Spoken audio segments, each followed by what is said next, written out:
Welcome to our JKLM kitchen. இன்னைக்கு பிரியாணி டேஸ்ட்லேயே தக்காளி சாதம் எப்படி செய்யலான்னு பார்க்கலாம் வாங்க. தக்காளி சாதம் செய்ய ஒரு பேனில் 2 ஸ்பூன் எண்ணெய் ஆட் பண்ணிக்கிறேன்.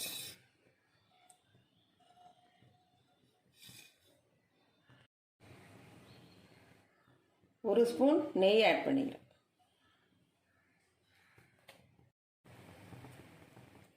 எண்ணெய் சூடானதுக்கப்புறம் ஒரு துண்டு பட்டை, 3 லவங்கம், 2 ஏலக்காய்,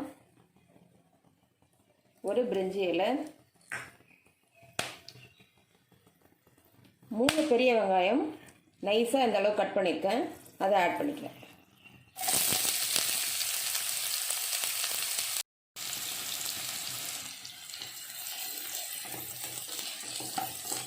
வெங்காயம் நம்ம நைஸாக கட் பண்ணும்போது தான் நல்ல டேஸ்ட்டாக இருக்கும் ரைஸ்.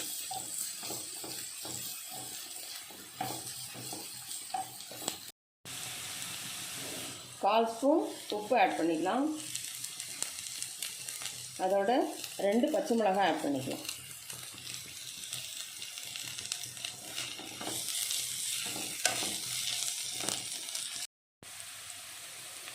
வெங்காயம் கொஞ்சம் வதங்கினதுக்கப்புறம் 1 table spoon red chilli powder add பண்ணிக்கிறேன். வெங்காயம் வதங்கும் பொழுது நம்ம ஸ்டவ்வை லோ ஃப்ளேமில் வச்சு வதக்கிக்கலாம். இந்த ரெட் சில்லி பவுடரை முன்னாடியே நம்ம ஆட் பண்ணும்போது தான் நல்ல கலர் வரும்.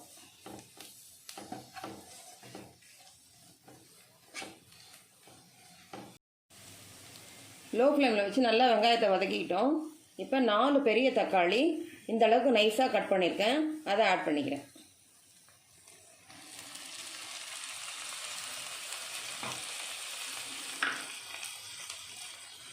அதோட கொஞ்சம் புதினா இலை, கொஞ்சம் கொத்தமல்லி, 1/4 ஸ்பூன் மஞ்சள் தூள்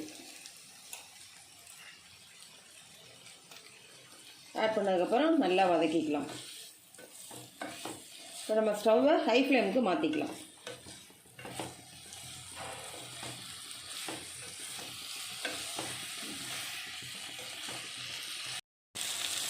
மூணு நிமிஷம் ஹை ஃப்ளேமில் வச்சு வதக்கிக்கிட்டோம். இப்போ ஸ்டவ்வை லோ ஃப்ளேமில் வச்சுட்டு க்ளோஸ் பண்ணி வச்சுக்கலாம். நடுவில் கொஞ்சம் கிளறி விட்டுக்கணும்.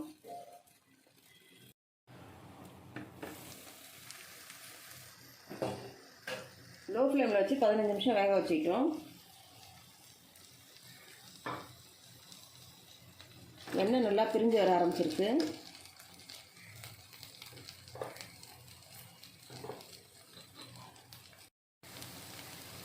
திரும்பவும் ஒரு 1/2 ஸ்பூன் சில்லி பவுடர் ஆட் பண்ணிக்கலாம்.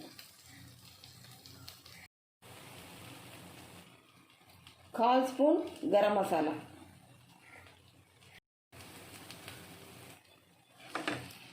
நல்லா மிக்ஸ் பண்ணி விட்டுக்கலாம்.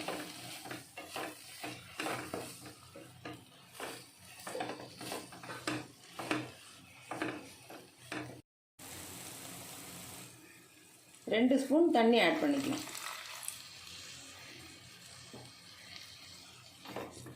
ஹை ஃப்ளேமில் வச்சு நல்லா மிக்ஸ் பண்ணிக்கலாம்.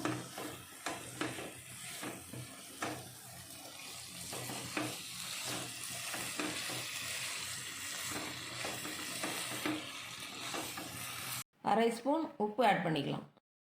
ஏற்கனவே நம்ம 1/4 ஸ்பூன் ஆட் பண்ணியிருக்கோம்.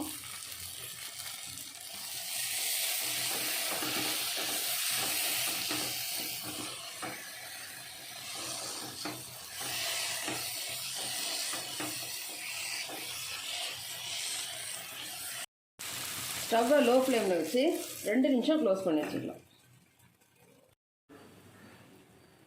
2 நிமிஷம் லோ ஃப்ளேமில் வச்சு வேக வச்சுக்கிட்டோம். 300 கிராம் பாஸ்மதி ரைஸ் 85% குக் பண்ணி வச்சுருக்கேன், இதை ஆட் பண்ணிக்கிறேன். நீங்கள் சாதா அரிசி கூட போட்டுக்கலாம். ஸ்டவ்வை லோ ஃப்ளேம்லேயே வச்சுட்டு பொறுமையாக மிக்ஸ் பண்ணிக்கலாம்.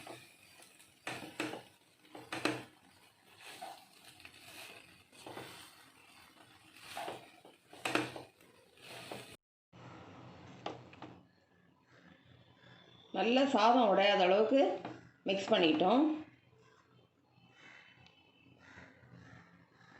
இப்போ ஸ்டவ்வை லோ ஃப்ளேம்லேயே வச்சு 2 நிமிஷம் க்ளோஸ் பண்ணி வச்சுக்கலாம்.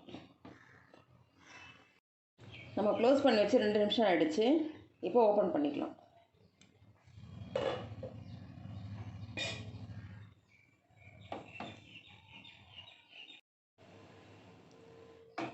சாதம் உடையாத அளவுக்கு லைட்டாக மிக்ஸ் பண்ணி விட்டுட்டு ஸ்டவ் ஆஃப் பண்ணிக்கலாம். நல்ல டேஸ்டான தக்காளி சாதம் ரெடி பண்ணிட்டோம். இந்த வீடியோ உங்களுக்கு பிடிச்சிருந்தா லைக் பண்ணுங்கள், கமெண்ட் பண்ணுங்கள், ஷேர் பண்ணுங்கள், மறக்காமல் சப்ஸ்கிரைப் பண்ணுங்கள்.